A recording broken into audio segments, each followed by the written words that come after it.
Olá, hoje vamos retomar aqui o estudo na série Fariseu, aquele estudo que nós estamos tratando lá no livro do Êxodo. E para iniciar, vamos fazer a nossa oração, pedindo ao Espírito Santo que nos auxilie, que nos conduza nessa conversa, para que a gente tenha um entendimento da palavra de Deus e um crescimento espiritual, um crescimento no conhecimento da vontade de Deus. Pedimos isso a Deus em nome de Jesus. Amém. Então vamos dando continuidade, né?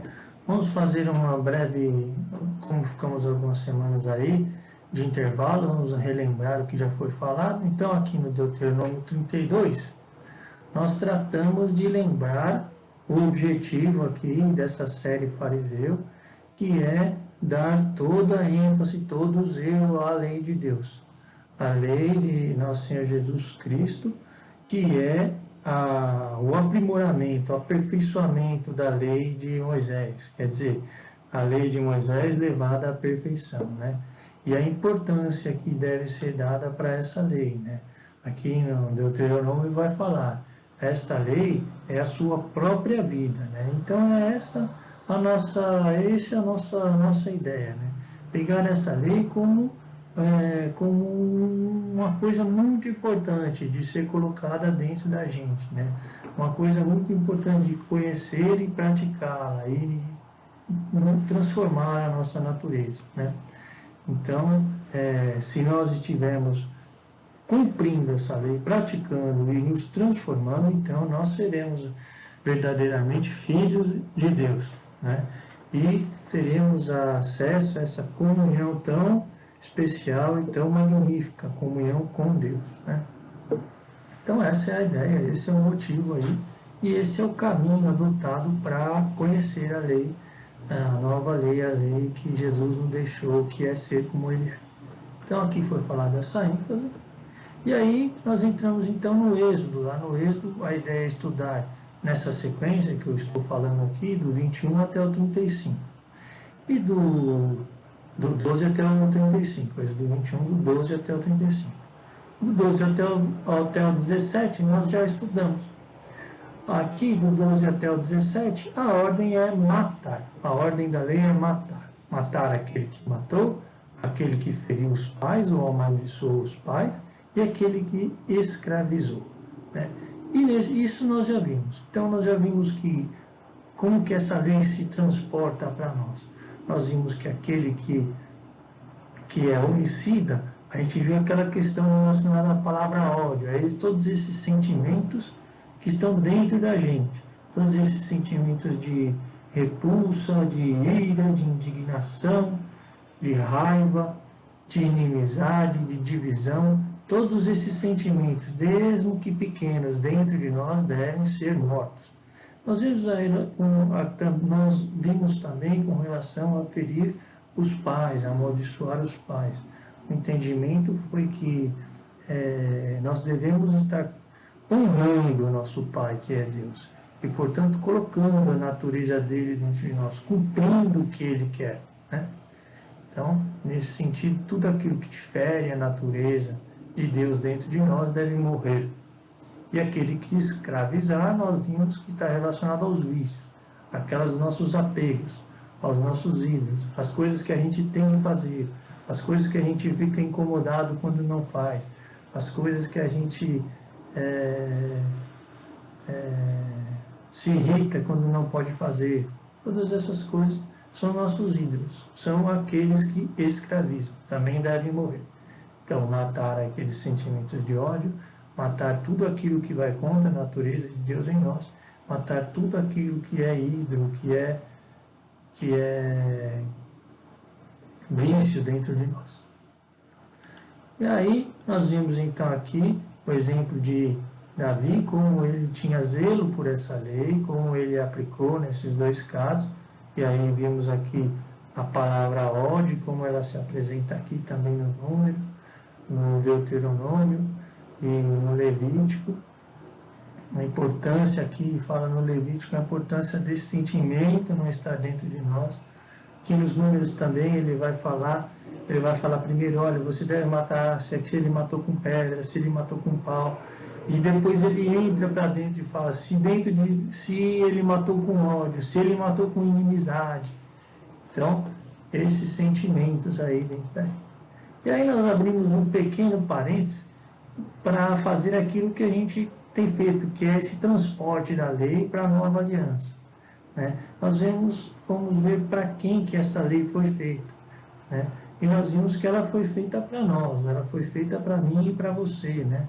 Porque nós também éramos insensatos, rebeldes, transviados, escravos de paixões aqui, vícios, né? Vivendo na malícia, na inveja, detestáveis, odiando uns aos outros. Então todos esses sentimentos, todas essas coisas que estão dentro de nós vão ter que ser totalmente eliminadas por meio da oração em nome de Jesus, por meio da vigilância das nossas atitudes e da oração em nome de Jesus. E do conhecimento da vontade de Deus, que é o que a gente está procurando fazer. A lei foi feita para a gente, e aí nós vimos então, aí nós fomos entrando então nessa explicação que eu já dei, a questão da honra e da desonra, a honra e da desonra, a questão dos pais.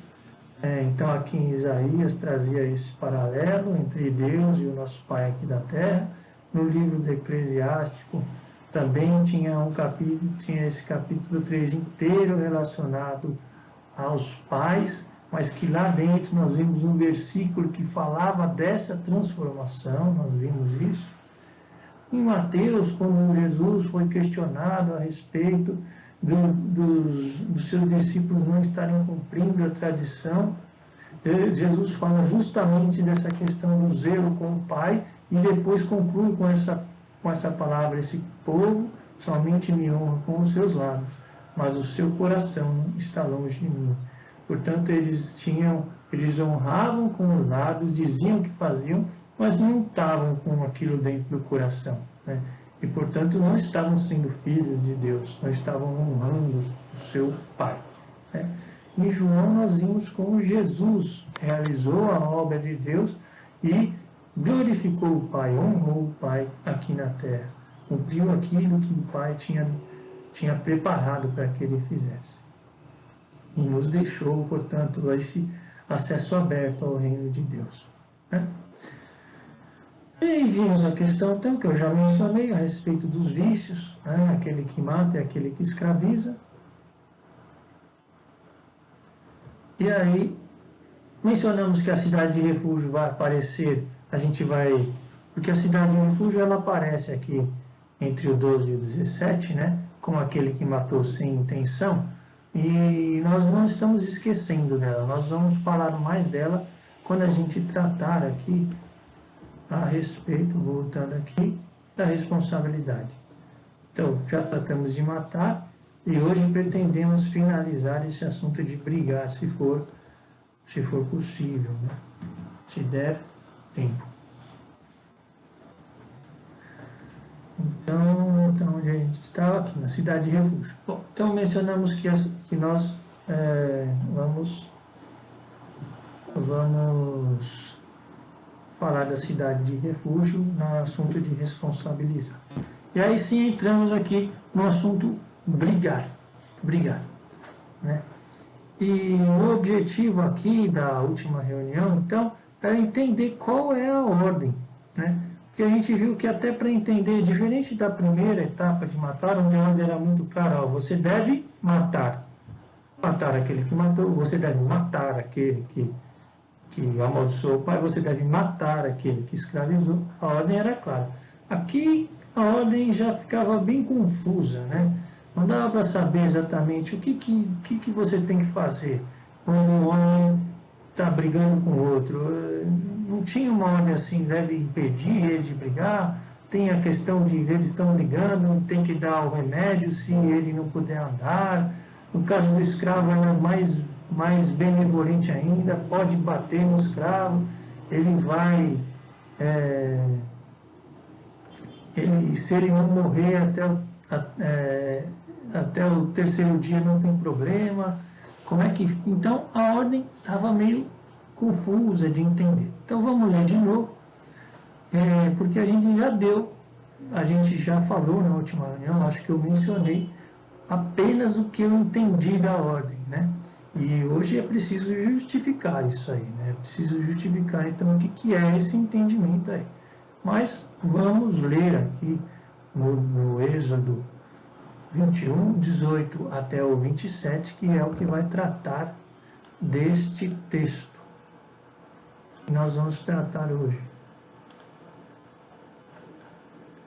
Então, a partir do 18, vai começar a contenda entre dois homens.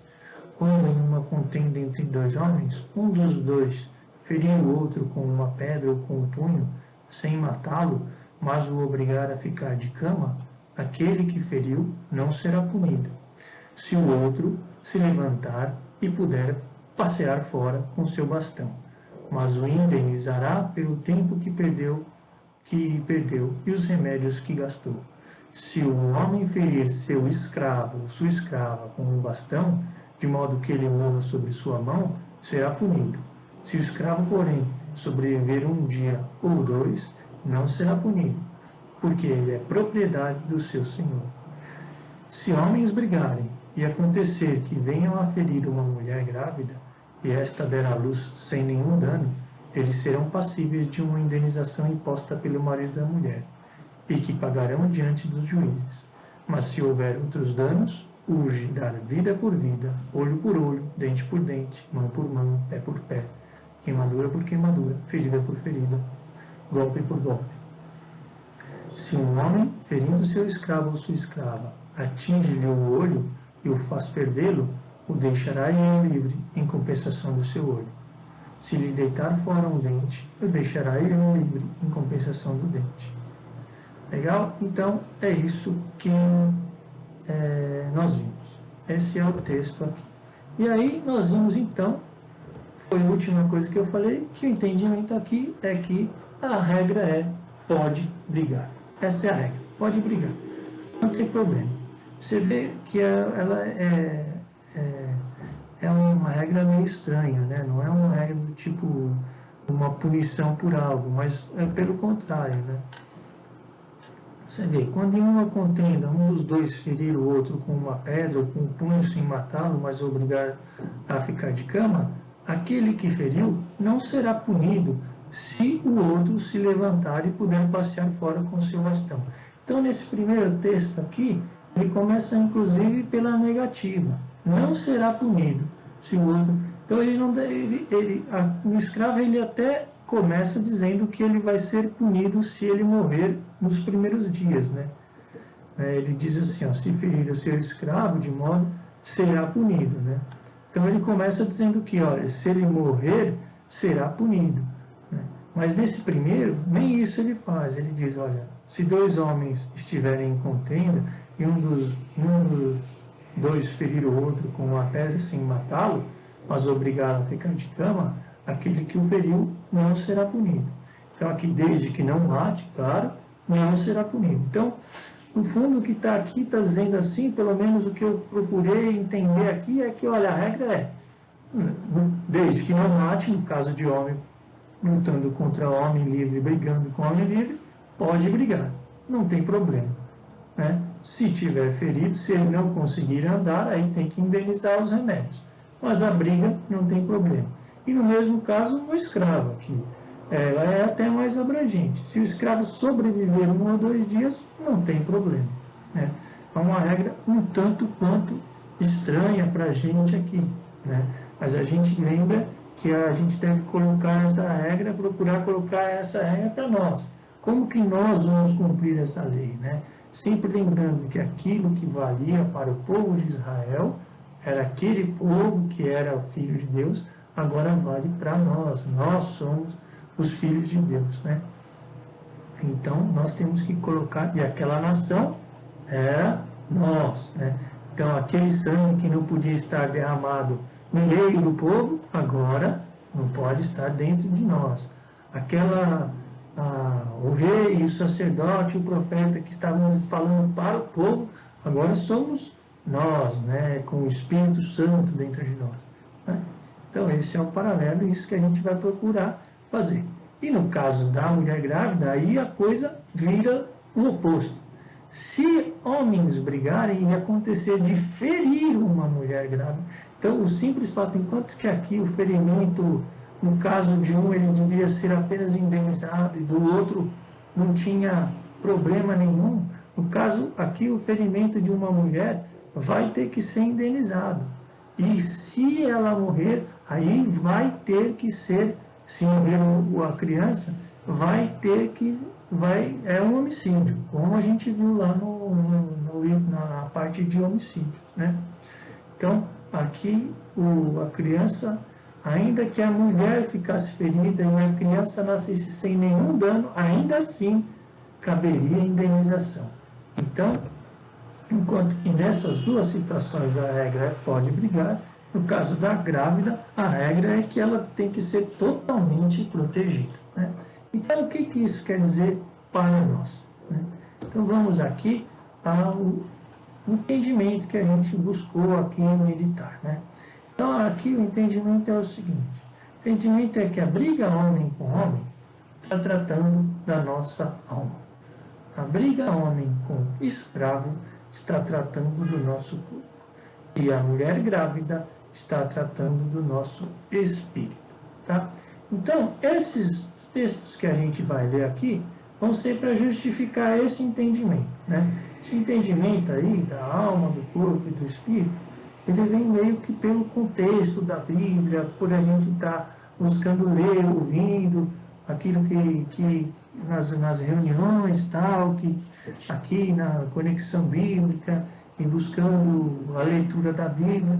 Então ele vem meio pelo contexto. Então, para a gente trazer aqui essa explicação, peguei vários textos aqui que vão dar esse sentido, né? De que o homem livre aqui está representando a alma, o escravo está representando o corpo, e a criança dentro da mulher grávida está representando o nosso espírito, tá? Então vamos ler todos esses textos aqui para tentar justificar isso. Depois de justificado isso, aí sim nós vamos para ver como que é esse tratamento aqui de briga da alma, briga do corpo e do espírito, né? E o zelo pelo espírito, digamos assim, essa total proteção ao espírito, né? Então vamos aqui para Efésios capítulo 4, de 11 a 14 e de 17 a 24. Então, Efésios capítulo 4, de 11 a 14 e 17 a 24.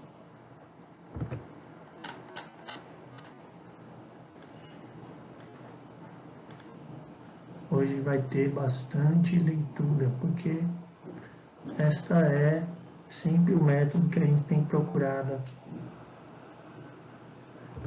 Então, deixa eu lembrar aqui, de 11 a 14 e de 17 a 24.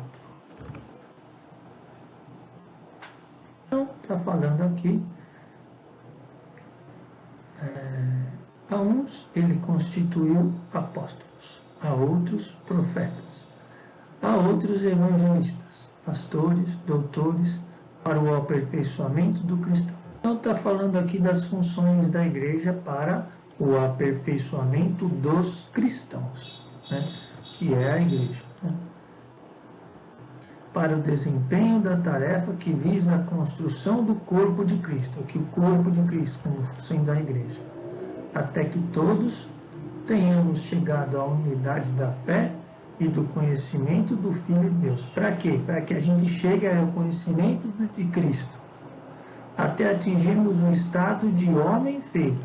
Então aqui esse paralelo do homem, aqui nós vamos atingir o estado de homem feito, o estado adulto, né? A estatura da maturidade de Cristo. Então, o crescimento completo da igreja rumo a essa maturidade, exatamente essa palavra, a esse crescimento, a formação, como uma pessoa adulta, um homem adulto, né? Para não continuarmos como crianças ao sabor das ondas, agitados por qualquer sopro de doutrina. Então, a busca dessas dessas funções na igreja visa conhecimento de Deus para que a gente cresça e se torne adulto, né? Livre de qualquer sopro de doutrina, capricho de malignidade dos homens e de seus artífices enganadores. E aí vamos lá para o 17. Portanto, eis o que digo e conjuro no Senhor. Não persistais a viver como pagãos, que andam à mercê de suas ideias frívolas. Têm o entendimento obscurecido. Sua ignorância e endurecimento de seu coração mantêm-nos afastados da vida de Deus. Então está falando dos homens agora, dos homens que não são cristãos, são os pagãos. Indolentes, entregam-se à dissolução e à prática apaixonada de toda espécie de impureza. Vós, porém, não foi para isto que vos tornastes discípulos de Cristo, se é que ouvistes e dele aprendestes, como convém a verdade em Jesus. Renunciai à vida passada, despojai-vos do homem velho, corrompido pelas concupiscências enganadoras, e renovai sem cessar o sentimento de vossa alma. Então, renovai a vossa alma. Então, esse processo de crescimento para a maturidade é a renovação da alma. Revestivos do homem novo, criado à imagem de Deus em verdadeira justiça e santidade. Então, esse homem novo, essa renovação da alma, é esse processo de crescimento à maturidade de Cristo, né? Então, agora, a gente vai ver, então, que essas passagens aqui, as próximas passagens, elas estão sempre tratando a alma como se fosse um paralelo até do próprio ser, né? A alma como sendo um lugar da própria pessoa, né? Como sendo a essência do indivíduo, né? E é isso que a gente vai ver. Então, a alma aí como sendo esse homem livre aí, né? Então, vamos ver aqui Eclesiástico 51, versículos de 8 a 10 e de 18 a 38. Eclesiástico.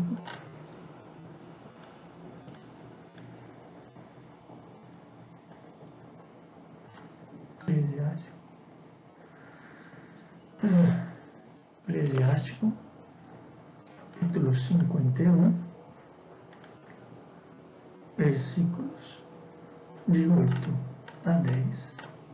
Então, aqui já vai começar falando da minha alma como sendo eu mesmo, né?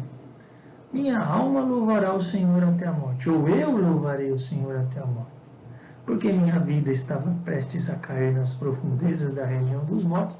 Então, uma alma aqui, a alma como um paralelo da própria vida, né? Estava prestes a cair cair nas profundezas da região dos mortos, porque minha vida estava prestes a cair nas profundezas da região dos mortos. Eles rodearam-me de todos os lados, e ninguém lá estava para ajudar-me. Esperava algum auxílio dos homens e nada veio. Então, ele está dizendo que a minha alma eu vou louvar o Senhor, porque estava prestes a cair e o Senhor me salvou, né? E aí, no versículo 18, vai falar assim: quando eu era ainda jovem, antes de ter viajado, busquei abertamente a sabedoria na oração. Pedia a Deus no templo, e a busquei até o fim de minha vida. Então, está dizendo aqui, ele buscou a sabedoria, né? O autor aqui do livro, que é Salomão. Ela floresceu como uma videira precoce, e meu coração alegrou-se nela. Meus pés andaram por caminho reto. Desde minha juventude tenho procurado encontrá-la. Então, essa busca da sabedoria, né? Essa busca da sabedoria. Apliquei um pouco meu ouvido e logo a recolhi. Encontrei em mim mesmo muita sabedoria, e nela fiz grande progresso. Tributarei a glória àquele que a deu a mim, pois resolvi pô-la em prática, a sabedoria. Então, procurei pôr a sabedoria em prática. Fui zeloso no bem e não serei confundido. E aqui começa então essa luta da alma, lutou a minha alma para atingir. Então, a alma dele, ou ele mesmo, ou a alma dele, aquilo que é o seu entendimento, buscou a sabedoria e lutou para atingi-la. Robusteci-me pondo-a em prática. Levantei minhas mãos para o alto e deplorei o erro de meu espírito. Portanto, o erro foi condenado, né? A alma fez isso. Conduzi minha alma, trabalhei a minha inteligência, o meu conhecimento para a sabedoria e encontrei-a ao procurar conhecê-la. Desde o início, graças a ela, possuí o meu coração. Eis porque não serei abandonado. Minhas entranhas comoveram-se em procurá-la. E assim adquiri um bem precioso. Então, a busca da sabedoria, né, que foi realizada pela alma, né? Então, a alma aqui, tanto no paralelo da nossa busca individual, mas aí, especialmente, da alma como aquele entendimento, como aquilo que é a essência do que você, do controle da própria pessoa, né? Do seu entendimento, né? Minhas entranhas comoveram-se em procurá-la e assim adquiri um bem precioso, que é a sabedoria. Então, a busca da sabedoria, que é o Espírito Santo. A busca da sabedoria. O Senhor deu-me como recompensa uma língua, e dela me servirei para louvá-lo. Aproximai-vos de mim, ignorantes, reuni-vos na casa de ensino. Por que tardais? Que direis a isto? Então, aqui o ensino, né? Vossas almas estão violentamente perturbadas pela sede, esse desejo do conhecimento de Deus. Abri a boca e falei, buscai a sabedoria sem dinheiro, dobrai a cabeça sob o jugo, receba a vossa alma a instrução, porque perto se pode encontrá-la. Vede com os vossos olhos o pouco que trabalhei, e como adquiri grande paz.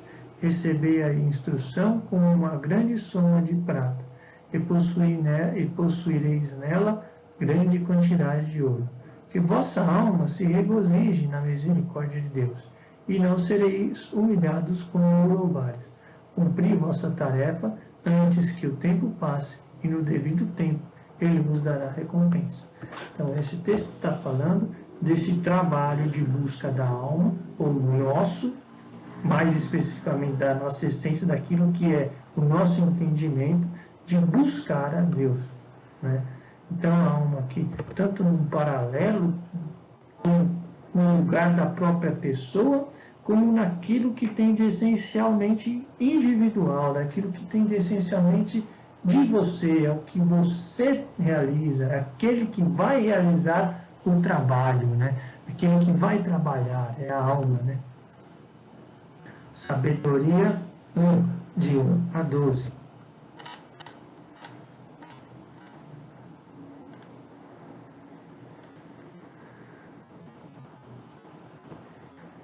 Amai a justiça, vós que governais a terra. Então, aqui ele está dirigindo o texto aos que governam a terra, aos reis, né?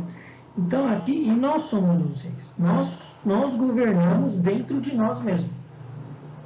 Nós somos o rei dentro de nós.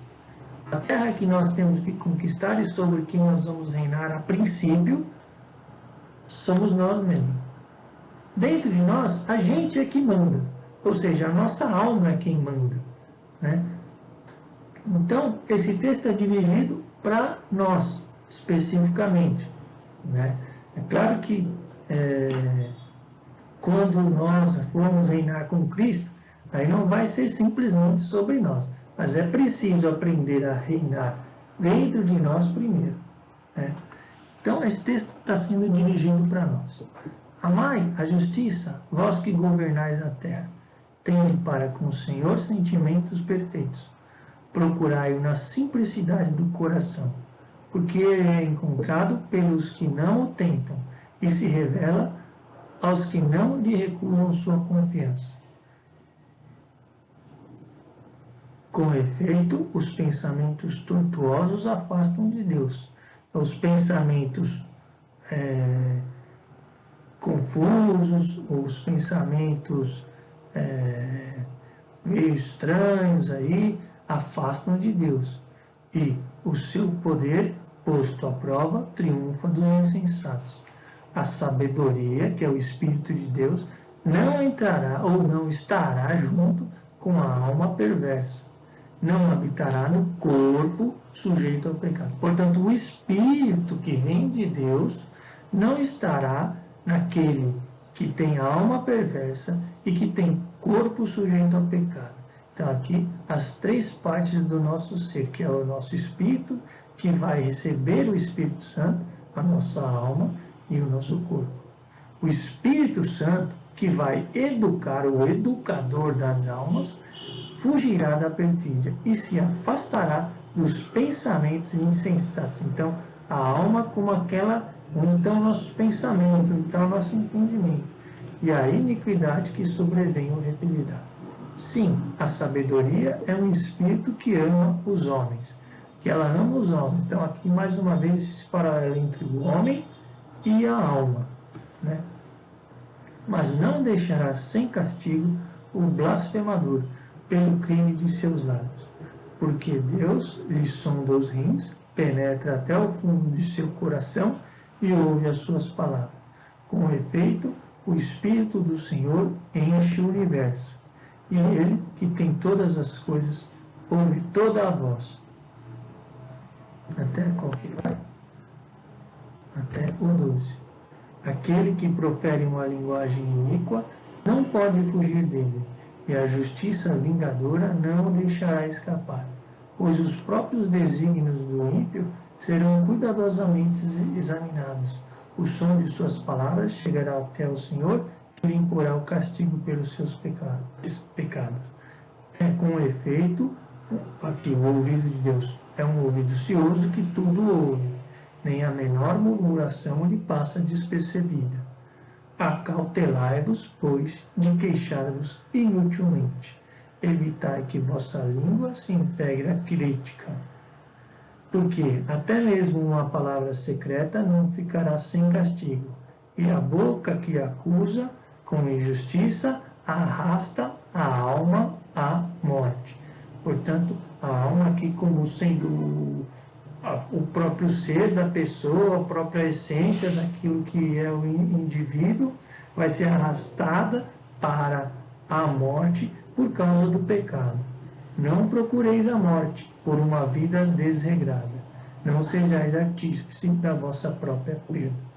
Então, esse texto também traz aí um paralelo entre a alma e a essência do indivíduo, né?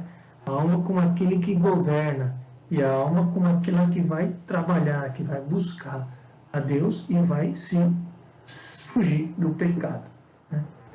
Sabedoria 9, de 13 a 18.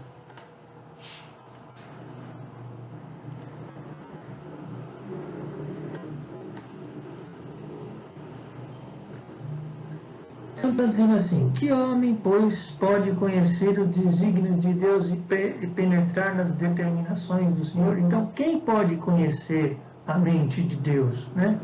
Tímidos são os pensamentos nossos. Tímida é, a gente poderia dizer, a nossa alma aqui, o nosso entendimento. Incertas as nossas concepções, porque o corpo corruptível torna pesado, porque o nosso corpo vai pesando sobre a nossa alma. E essa morada terrestre, que é a nossa alma e nosso corpo, oprime o espírito, carregando de cuidados. Mal podemos compreender o que está sobre a terra, dificilmente encontramos o que temos ao alcance da mão. Quem, portanto, pode descobrir o que se passa no céu? Então, como conhecer a vontade de Deus, né? Quem conhece as vossas intenções, se vós não lhe dais a sabedoria, e se do alto dos céus vós não lhe enviais o vosso Espírito Santo? Então, a necessidade do Espírito Santo vir em socorro da nossa alma para que a gente tenha acesso ao conhecimento de Deus. Assim se tornaram direitas as veredas, então assim se abre o caminho dos que estão na terra. E os homens aprendem as coisas que vos agradam e pela sabedoria são salvos. Então, pelo Espírito, nós somos salvos. O Espírito é que vai nos ensinar, vai ensinar a nossa alma a ir para o caminho de Deus. E por último, Salmo 119. Então, todos esses textos foram buscando aí traçar um paralelo entre a alma e a essência individual do homem, o nosso próprio, o que nós somos como indivíduos, né? Então, você vê que ele se confunde entre a própria pessoa e a alma da pessoa, né? A alma da pessoa está representando a própria pessoa ali, né? E é por isso que a gente está dizendo, então, que a alma é o homem livre, é esse que é o ser, né? Ou a parte que está governando esse ser, que está, como a gente falou aqui no Eclesiastes, que está dirigindo as atitudes, né? E que tem que, portanto, ser guiada pelo Espírito Santo de Deus, que vai vir em auxílio do nosso espírito, né? O nosso espírito como aquilo que é como o nosso espírito que é um paralelo do coração e o sangue que é um paralelo da vida. Então, portanto, o nosso espírito está ali impulsionando essa vida, né? E o Espírito de Deus vem em nosso auxílio, do nosso espírito recriado, para nos impulsionar para Deus. E quem que precisa aprender é a nossa alma. Quem que precisa se submeter a isso é a nossa alma. Então, aqui no Salmo 119, e não só no Salmo 119, eu peguei só o 119, mas do 119 em diante, vários salmos são esses salmos do cânticos de peregrinação. Eles são interessantes. Qual que é a ideia desse cântico de peregrinação? É o peregrino, é aquele que está numa terra que não é a terra santa, ele está lá deportado, ele está lá longe, né? Assim também nós aqui nessa terra, estamos como que peregrinos, como que deportados, né? E é interessante que todos esses cantos de peregrinação vão tratar bastante da alma, né? É a nossa alma que está vagando aqui pela essa terra, como que deportada, e que tem que ser reconduzida à terra prometida, né? Ou ao reino dos céus, no nosso caso, né? Então, na hora da tribulação, clamei ao Senhor e Ele me atendeu. Livrai, Senhor, minha alma dos lábios mentirosos e da língua pérfida. Então, livra a minha alma. Como, mais uma vez, no lugar, livra-me, Senhor, livra a mim, né? Livrai, Senhor, a minha alma dos lábios pérfidos e dos lábios mentirosos da língua pérfida. Que ganharás? Qual será teu proveito, ó língua pérfida? Flechas agudas de guerreiro, carvões ardentes de gesta. Ai de mim por habitar em Mozoque e viver em meio às tendas de cedar. Então, portanto, estou em outro lugar, que não é a terra prometida. Estou aqui em Mozoque, em meio às tendas de cedar. Por muito tempo minha alma tem vivido com aqueles que detestam a paz. Por muito tempo eu tenho estado entre aqueles que não são os filhos, né? Se quero a paz, só quero a paz, mas quando dela lhes falo, eles se dispõem para a guerra, né? Então aqui está essa alma aí que está afastada do lugar dos filhos, né? Então é mais ou menos a nossa situação aqui nessa terra, que não é o nosso lugar, né? Nós temos que estar buscando a Jerusalém Celeste, o reino de Deus, né? Então aqui nós estamos, aqui nessa terra, nós estamos habitando em Mozoque, vivendo entre as tendas de Cedar, né? E aqui a alma como aquilo que tem que ser resgatado, retirado daqui, né? E como um paralelo também do próprio ser. Portanto, a alma está representando esse homem livre. E agora o corpo, a gente vai ver que está representando o escravo, né? Então, vamos lá para Romanos, capítulo 7, de 21 a 26.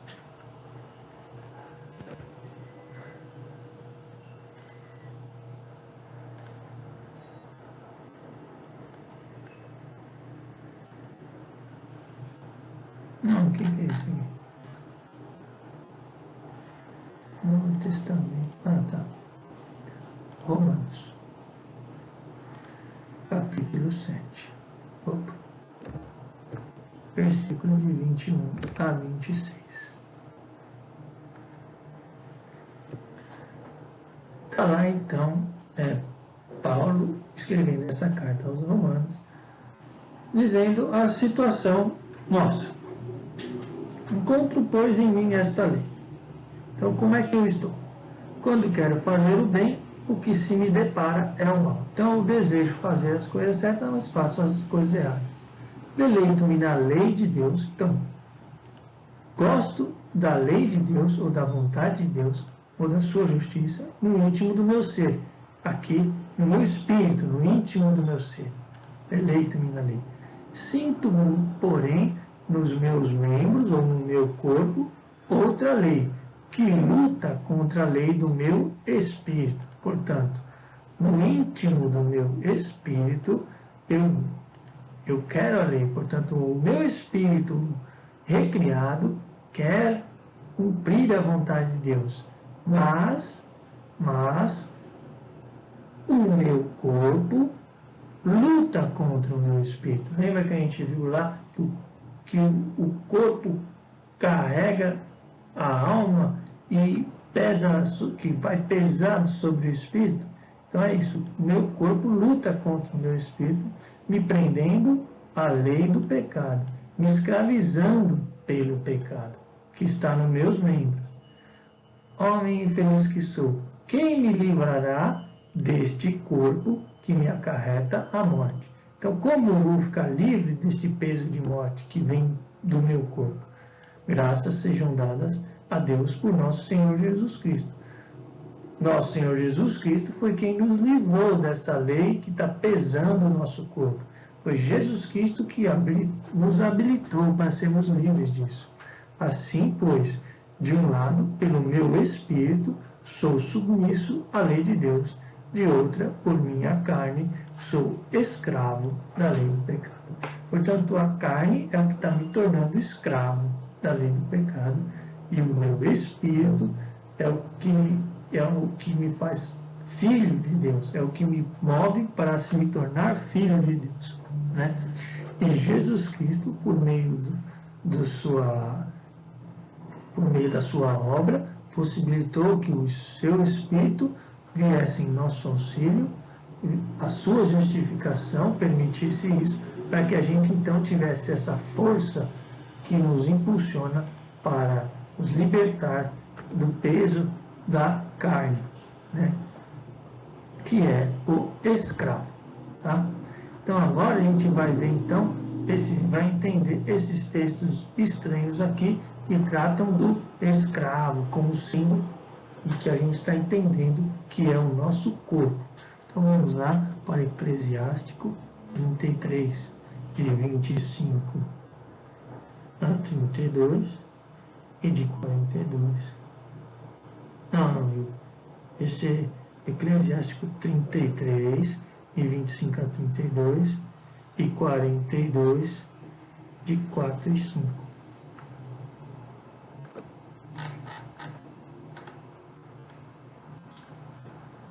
Epa. Eclesiástico.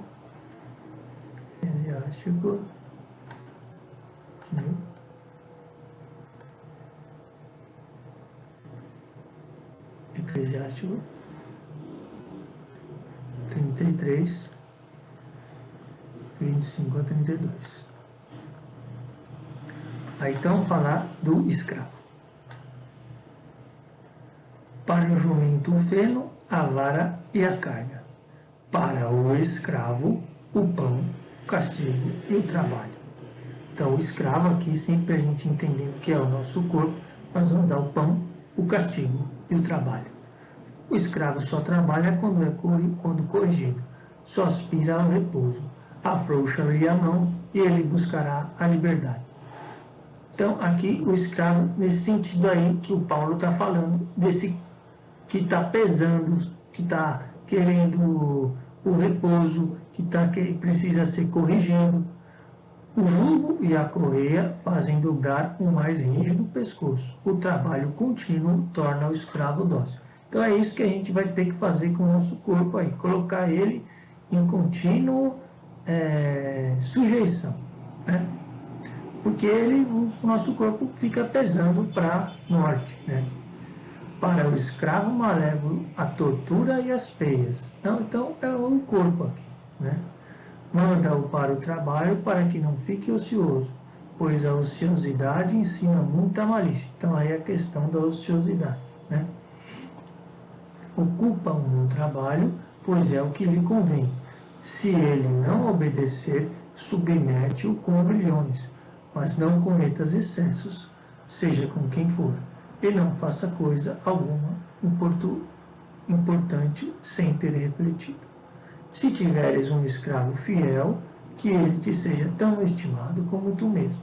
Trata-o como um irmão, porque foi pelo preço de teu sangue que o obtiveste. Então aí a necessidade de trabalhar o corpo até que ele fique bem obediente, que ele fique fazendo tudo certinho, que ele fique bem submisso ao espírito, à alma. Quando o corpo estiver assim, aí ele vai desempenhar a função corretamente, né? Aqui vamos aqui para o quadro 5. Não te envergonhes de usar uma balança fiel e de peso certo, de adquirir pouco ou muito, de não fazer diferença na venda com os mercadores, de corrigir frequentemente os seus filhos, corrigir os filhos, de golpear até sangrar as costas de um escravo ruim. Então é esse aqui que a gente queria falar aqui. Então o escravo, que no caso é o corpo, tem que ser golpeado quando ele é ruim, quando ele está levando para aquelas coisas que são do corpo, aqueles vícios que nós falamos que tem que morrer, aquelas coisas que nós falamos na parte que estávamos tratando da morte, né? Então, o escravo, que é o corpo, tem que estar sob sujeição, né? E a grávida, que é a mulher grávida, que é o espírito, vamos ver então a gente viu aqui que a alma, que é a essência do ser, que é um paralelo até da própria pessoa, o corpo, que é o escravo, que é esse que tem que estar submetido, que tem que estar sobre controle total, e o espírito, que é aquele que tem que ser totalmente zelado, que é a mulher grávida, né? Então vamos ver aqui esses textos que vão tratar do espírito como um bebezinho, né? Então, 1 Pedro, capítulo 2, versículo de 1 a 3. Vai falar do nosso espírito. Deponde, pois, toda a malícia, toda astúcia, fingimentos, inveja, toda espécie de maledicência, que são aquelas coisas erradas.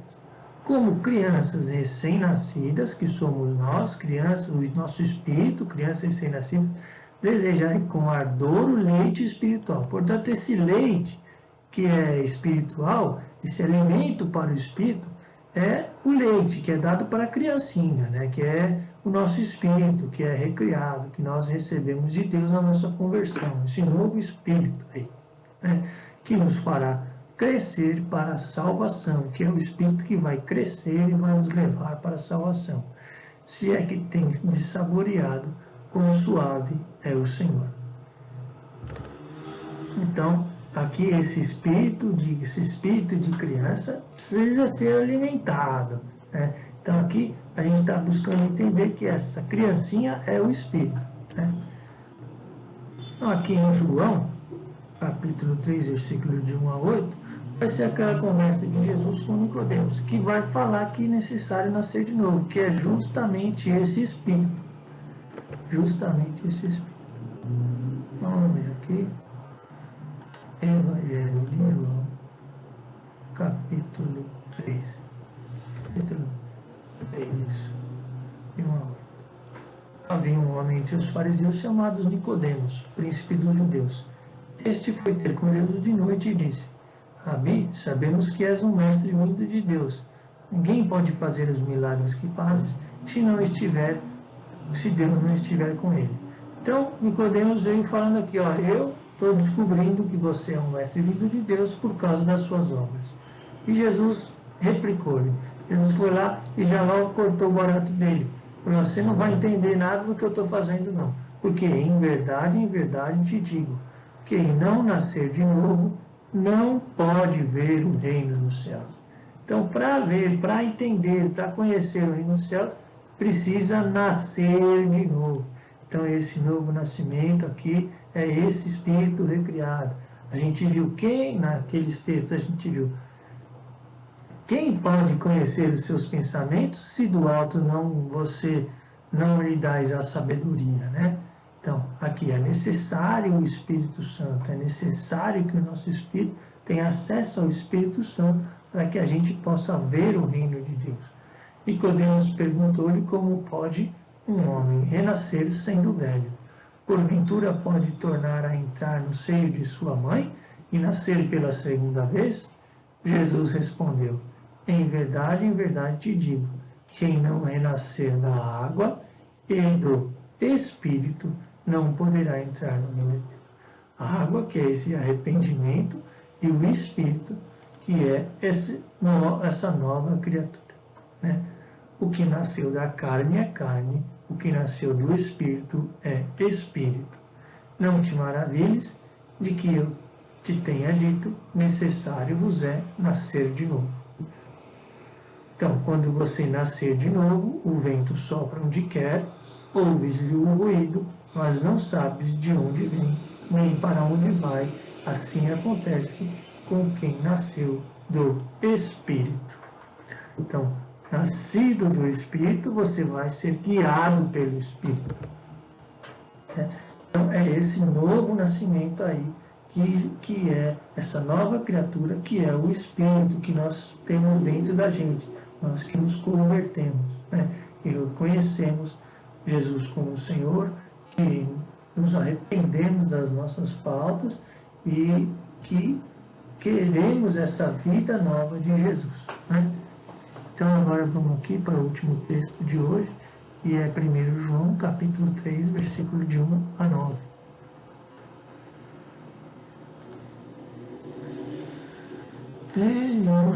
Considerai com que amor nos amou o Pai, para que sejamos chamados filhos de Deus. E nós de fato somos. Por isso é que o mundo não nos conhece, porque não conheceu a Jesus, né?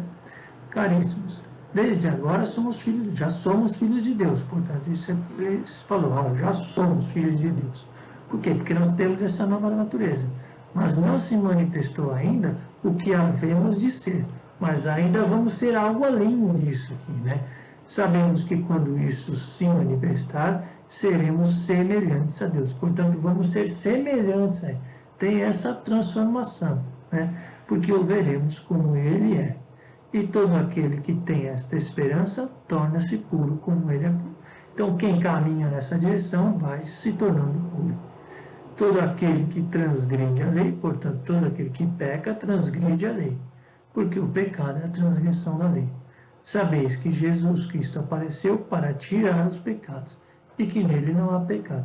Aqui, então, está dizendo desse processo. O pecado é a transgressão da lei, e Jesus veio para justamente nos livrar desse pecado, nos livrar de toda a nossa natureza errada, conduzir a nossa alma para Deus, mortificar o nosso pecado, as nossas obras da carne, peso do corpo, né? Essa foi a obra que Jesus realizou. Todo aquele que permanece em Jesus não peca, porque todo que peca não viu nem o conheceu. Portanto, quem que não peca? Essa nova natureza que é filha de Deus, esta não peca, né? Filhinhos, aqui ó, filhinhos, tratando como criança, como a gente como criança. Ninguém vos seduza. Aquele que pratica a justiça é justo, como também Jesus é justo. Então aqui a necessidade desta justificação. E aquele que peca é do demônio, porque o demônio peca desde o princípio.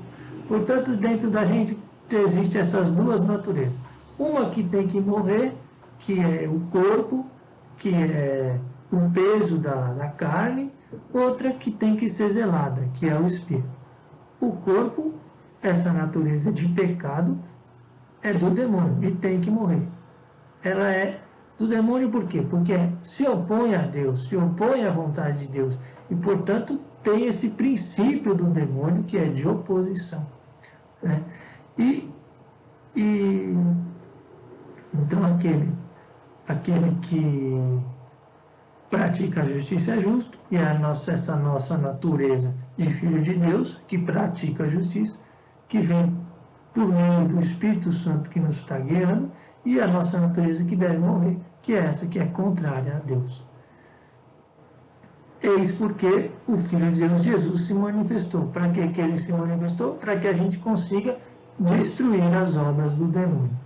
Todo o que é nascido de Deus não pode pecar, porque o germe divino reside nele. Então, quem não peca? Aquele que é nascido de Deus.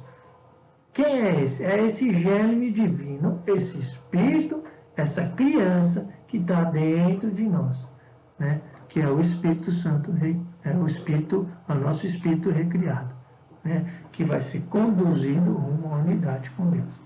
Ele não pode pecar porque nasceu de Deus. Então, aí é isso. Essa natureza, esse germe divino é a criança. Então, a gente vai terminar por hoje, porque já está bem bastante tempo. Mas vai continuar, então. A gente não conseguiu concluir esse assunto de brigar, e tem muito texto ainda para a gente ver. Que agora a ideia é ver, então tá bom.